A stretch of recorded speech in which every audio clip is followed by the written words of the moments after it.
Now, as you're probably aware of by now, the redacted game mode from Battlefield 2042 supposedly contains remastered maps from previous Battlefield games. As a mainly Battlefield 4 player, here are my top 5 picks for remasterable, if that's a word, maps from Battlefield 4, including DLC. Just a few things before we begin. I'm not including any maps that are already remastered, like Metro is a remaster from Battlefield 3. I tried to include a good mix of infantry and vehicle-based maps, but I am an infantry mainly player, so there probably will be a bit of bias. I'm sorry for that.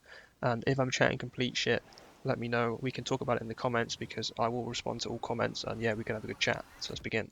Okay, so starting off the list, we have Siege of Shanghai at position 1. I think this map looks brilliant to start off with. Really modern, sleek, great city design. I think good job DICE on that. As well as that, it has really good vehicle balance. There's not too many vehicles, but there's enough to where it can become a bit of a problem for infantry. But at the same time, you can of course swarm the tanks, swarm the helis, stingers and stuff like that, and take them out relatively quickly. There's really interesting dynamic gameplay because of the C objective, the one on top of the tower in the middle of the map. You can parachute off that onto objectives to the side, which means that the map can change really quickly, which leads to interesting gameplay really. Big cluster zones on those objectives because people parachuting down, really fun sniper stuff up there as well. C is a great objective. I wish we saw more sort of unique objectives like that in Battlefield where it's kind of a special area where interesting stuff can happen that can affect the rest of the map. You can easily control the map if you have C. Siege of Shanghai is also one of the best team play maps on Battlefield 4, full stop. You got great team play vehicles like the attack heli and the LAV and the tank. You can farm hundreds of kills in the attack heli if you're decent and you have a good pilot. So yeah, the one caveat of Siege of Shanghai in my mind is definitely the Levolution. I think it ruins the map, to be honest, taking down C Tower and basically reverting all of the interesting gameplay mechanics that are introduced by that verticality of the C objective. Just to rub salt in the wound as well, once the tower is down and you spawn on C, you are put like hundreds of meters away from the actual objective of C, which utterly destroys the flow of the map completely. And yet, I think, please, if 2042 was to remake this map, I would want the Levolution to be just removed or completely reworked. I just want to quickly ask you as well if you consider subscribing to get me to 100 subscribers. I upload Battlefield type content 3 to 4 times a week, so yeah, be expecting that kind of stuff. So up next, with the second on the list, we have Operation Locker. So to those of you who have picked up Battlefield 4 recently, who may not know, Operation Locker is a purely infantry map. There are no vehicles on Operation Locker whatsoever.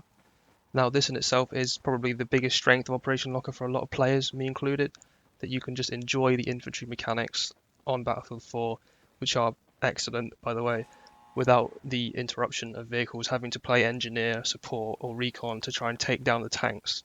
You can play assault with an assault rifle without having to worry about that. As well as this, or I guess as a result of this, it's really good at farming as well. You can farm weapon unlocks, XP, and grind out with your teammates a bit to get to the higher levels, which is really good. I like to see maps like that where it's a lot more grindy and you can really access a lot more XP a lot more quickly. There is also a pretty high skill ceiling on Operation Locker. You can master it to the point where you have a pretty significant advantage over other people, again rewarding time put into the game, which definitely to me is undervalued in today's gaming market. It's pretty balanced as well. Maps like Operation Metro, which obviously I can't include that because it's a Battlefield 3 remake anyway, but yeah, maps like Operation Metro, who are infantry only as well, only have 3 objectives, and the issue with that is one team actually gets to the middle objective faster than the other team, so they get that, they keep the objective the whole game, and it's not fair because the other team can't push through, get the objective, and actually get any tickets for themselves because the game just goes one way from the beginning basically. The one major issue with Operation Locker and Battlefield 4 is definitely the explosive spam. You have all these choke points and they're just chock full of explosive grenades, incendiaries, annoying stuff that really shouldn't be as available as it is in Battlefield 4. In 2042, I'd like to see a reduction in explosive spam, especially if we see an infantry only map and especially if Locker is remade. So the third map on the list is my favorite in the game, I'd say, Propaganda. This map definitely owes its amazing playability to the 3-lane design that it has, forcing the infantry on this map onto the objectives and into chaotic kill zones. You don't see objective play as often as you should in Battlefield 4, but Propaganda is the best map in the game, in my opinion, at forcing people onto objectives and creating crazy moments that Battlefield is known for. Another bonus of this map is on the right lane, well, I guess which way, it depends on the way you're looking at the map. There's this destructible village that basically gets completely leveled. One of the most fun pieces of map I've seen on Battlefield 4, full stop. I really, really like that village, and I wish we saw more stuff like that in Battlefield 4 where you could just completely level stuff. Another bonus of Propaganda is the balanced vehicle play, where there's one tank per team, maybe two, don't know, something like that. But it's enough where the infantry can easily overwhelm the tanks if they're in the wrong position at the wrong time, or someone who doesn't know what they're doing is driving them. Another thing is I quite like the setting of Propaganda. I think it's interesting. I don't think Battlefield 4 does an amazing job of creating interesting settings, which I think it could do, really, considering it's like modern day. But yeah, North Korea Propaganda set, if you didn't know, I think that's kind of interesting. A cool bit of like nerdy lore or whatever, if you like. And another thing that's quite cool is the train that kills everything that gets in its way. Pretty funny. I wish we saw more like gimmicky crap like that, to be honest. It's quite fun. So yeah, onto the fourth map of the list, which is Silk Road. This is definitely not a personal favourite of mine. I really don't like Silk Road, actually. And I'll get into the reasons why, but I'll also explain why I think it is worthy of a remaster, to be honest. So yeah, starting off, I think this map has a lot of wasted potential, especially because the setting is so cool. I like the desert warfare. It's really great, and it's quite appropriate with in the time period of 2013, the Iraq War and everything and all that going on. So yeah, that could have been a big bonus. But the vehicle balance is so far off on this map, which is the main reason why I don't like it.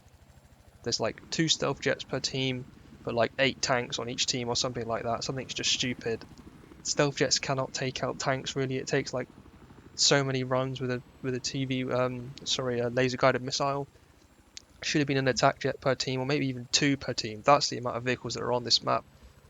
It's just absurd. As an infantry player, there's nothing you can do, really. Which is another point it leads me to. The only way you can actually play on this map is if you have a sniper, or if you're an engineer and you're trying to take out vehicles and stuff. There's nothing else you can do, really. You're kind of powerless. Which, to me, they missed the boat with, because you should be able to play infantry and vehicle on Battlefield. There should be a balance, but see, this map, there's no balance, it's only vehicle. So yeah, as well as this, the map is way too big. It takes you years to get between objectives on foot. Even in a tank, it will take you some time to get between objectives, which is another pretty significant drawback to me. The map just doesn't play quickly enough. There's not enough chaos for me. You can't play it how you like. I can't play Assault because I'll just get creamed by a tank every 2 minutes. And the tanks can't be dealt with because there's not enough jets and there's not enough attack helis or whatever on the map. So yeah, my improvement for this map would be the objectives would be a lot closer together. The map would be pretty small, not pretty small, but it would be smaller in comparison. There'd be some underground infantry bit where you can fight infantry without tanks hounding you 24/7. There'd be an attack jet per team, and yeah, that would make more play styles more viable straight off the bat immediately. But yeah, it's for these reasons, for the potential improvements, that I think Silk Road is worthy of a remake, just because the setting is so great and underused, I think, and it should be put forward into 2042 with these improvements, and it would be brilliant. It doesn't have to be a complete clone of Silk Road Battlefield 4, it has to be a remaster, so there can be improvements. So the fifth and final map on the list is Operation Outbreak. A lot of people probably won't agree with this, but I think this is a brilliant map that is swept under the radar far too often. So to those people who maybe have picked up Battlefield 4 more recently and who are unaware, Operation Outbreak was actually developed in part by the community, with DICE LA, the developers at that time. So yeah, this community input really shaped the map and shaped the way it plays today. It really caters for all playstyles, this map, and it does the same thing as Propaganda, whereas funnels infantry onto the objectives, creating hot zones that are predictable, that are fun, that aren't too spammy. But it does this without the rigid lanes that Propaganda does, where it literally gives you walls that you physically can't go past. As well as this, the vehicle balance on Operation Outbreak is pretty brilliant. There's like a tank and an LAV per team, which is not too much, but it's enough where it can be a threat if the guy's good at driving. But the infantry can easily amass and take out the tank in a few seconds if they really think it's a big enough problem. As well as this, I think it's a really good tone setter for Battlefield 2042. Community input is what they should be looking for. This is a game built for players, they keep saying, so yeah, why not put a map in that embodies that kind of mindset and cooperation?